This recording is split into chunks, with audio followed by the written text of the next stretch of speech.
ഇന്നലെ അന്തരിച്ച മുൻ പ്രധാനമന്ത്രി മൻമോഹൻ സിംഗിന്റെ മൃതദേഹം ഔദ്യോഗിക ബഹുമതികളോടെ നാളെ സംസ്കരിക്കും. കോൺഗ്രസ് ആസ്ഥാനത്ത് പൊതുദർശനത്തിന് ശേഷമാണ് സംസ്കാരം നടക്കുക. കേന്ദ്ര സർക്കാർ 7 ദിവസത്തെ ഔദ്യോഗിക ദുഃഖാചരണം പ്രഖ്യാപിച്ചിട്ടുണ്ട്.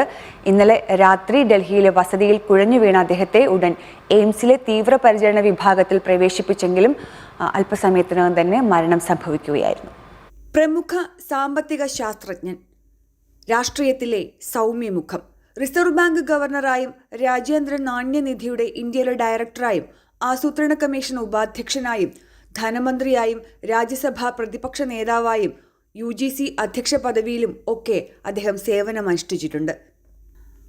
1991 നരസിംഹറാവു പ്രധാനമന്ത്രിയായപ്പോഴാണ് റിസർവ് ബാങ്ക് ഗവർണറായിരുന്ന മൻമോഹൻ സിംഗിനെ ധനമന്ത്രിയാക്കിയത്.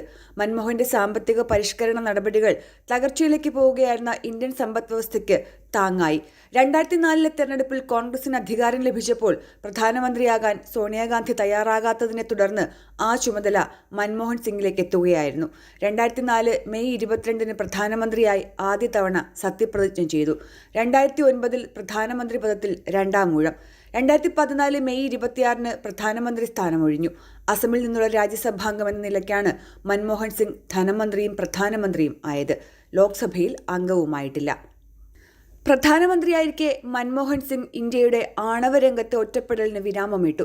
സാമ്പത്തിക രംഗത്തെ പരിഷ്കരണങ്ങൾക്കൊപ്പം രാജ്യത്തെ പാവങ്ങൾക്കായി ശക്തമായ സാമൂഹിക സുരക്ഷാ പദ്ധതികൾ നടപ്പാക്കുകയും ചെയ്തു. ഓഹരി വിപണിയെ കുത്തനെ ഉയർത്തിയ ആൾക്ക് സ്വന്തമായി ഒരു ഓഹരി പോലും ഇല്ലായിരുന്നു. ജീവിതത്തിൽ ലാളിത്യം പാലിച്ച അദ്ദേഹം തന്റെ സമ്പാദ്യം പൊതുമേഖലാ ബാങ്ക് നിക്ഷേപമായി സൂക്ഷിക്കാനാണ് ഇഷ്ടപ്പെട്ടത്. വസ്ത്രധാരണത്തിലും മിതത്വം പാലിച്ചു. കോൺഗ്രസ് പാർട്ടി രാഷ്ട്രീയത്തിൽ ഇടപെടാതിരിക്കാനുള്ള മൻമോഹന്റെ ശ്രദ്ധ ഭാഗികമായെങ്കിലും 2014 ലോക്സഭാ തെരഞ്ഞെടുപ്പിൽ കോൺഗ്രസിന്റെ വൻ പരാജയത്തിന് കാരണമായി തീർന്നു. 2008 തന്റെ ന്യൂനപക്ഷ സർക്കാരിനെ പുറമേ നിന്ന് പിന്തുണച്ച ഇടതുകക്ഷികളെ രാഷ്ട്രീയമായി നേരിടാൻ മൻമോഹന് കഴിഞ്ഞുവെങ്കിലും രണ്ടാം UPA സർക്കാരിൽ വൻ അഴിമതി ആരോപണങ്ങൾ നേരിട്ട DMK, NCP അടക്കം ഘടകകക്ഷികളെ നിലയ്ക്ക് നിർത്തുന്നതിൽ പരാജയപ്പെടുകയും ചെയ്തു. തന്റെ കീഴിലുള്ള വകുപ്പുകളിൽ കൽക്കരിപ്പാടങ്ങൾ അനുവദിച്ചതിലെ വൻ അഴിമതികൾ തടയാനും അദ്ദേഹത്തിനായില്ല. ധനമന്ത്രിയായിരിക്കെ നരസിംഹറാവു സർക്കാരും താൻ നയിച്ച രണ്ടാം UPA സർക്കാരും അഴിമതി ആരോപണങ്ങളുടെ കാർമേഘങ്ങൾക്ക് കീഴിലായെങ്കിലും മൻമോഹന്റെ വ്യക്തിപരമായ സത്യസന്ധതയും നിയമവിധേയത്വവും എക്കാലവും സ്മരിക്കപ്പെടും. പഞ്ചാബ് സർവകലാശാലയിൽ നിന്ന് ഇന്റർമീഡിയറ്റും ധനതത്വശാസ്ത്രത്തിൽ BAയും MAയും 1ാം റാങ്കോടെ പാസ്സായ മൻമോഹൻ സിംഗ് കേംബ്രിഡ്ജ്, ഓക്സ്ഫഡ് സർവകലാശാലകളിൽ ഉപരിപഠനവും നടത്തി. പഞ്ചാബ്, ഡൽഹി സർവകലാശാലകളിൽ അധ്യാപകനായും ജോലി ചെയ്തിരുന്നു. 3 വർഷം United Nations conference on trade and ഡെവലപ്മെന്റിന്റെ സാമ്പത്തിക വിദഗ്ധനായി സേവനമനുഷ്ഠിച്ചു. 1972 ധനവകുപ്പിൽ മുഖ്യ സാമ്പത്തിക ഉപദേഷ്ടാവായ അദ്ദേഹം 76 ധനമന്ത്രാലയം സെക്രട്ടറിയായി.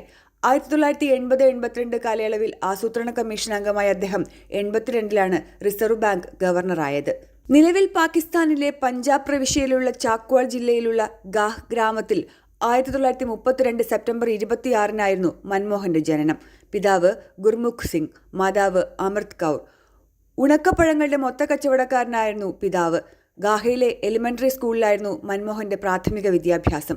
സ്വാതന്ത്ര്യാനന്തരം ഇന്ത്യയിലെത്തിയ മൻമോഹൻ സിംഗിന്റെ കുടുംബം പിന്നീട് അമൃത്സറിലേക്ക് മാറുകയായിരുന്നു. മുൻ പ്രധാനമന്ത്രി മൻമോഹൻ സിംഗിന് NTVയുടെ ആദരാഞ്ജലികൾ. News desk NTV.